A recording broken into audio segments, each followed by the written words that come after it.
தோசைக்கு பச்சை சட்னி, இந்த சட்னி தான் பாப்பாங்களுக்கு ரொம்ப பிடிக்கும். அதனால் இன்றைக்கி இந்த சட்னி காலையிலே பண்ண போகிறேன்.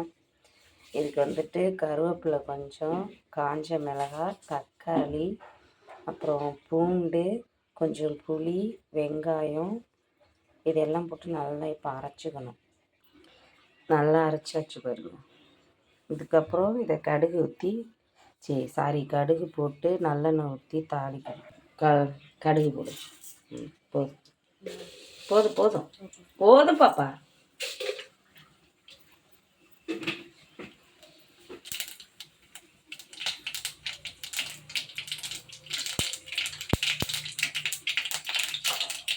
ஒரு அடுப்பில் காஃபி ரெடியாக வச்சுருக்கு.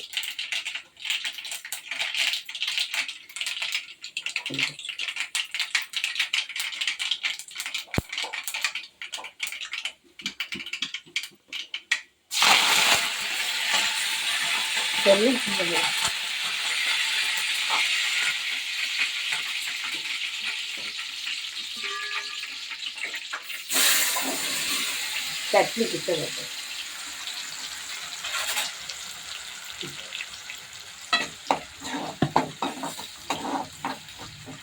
சட்னியா? பச்சை சட்னி உங்களுக்கு பிடிக்கும்ல? தோசைக்கு. தோசையா?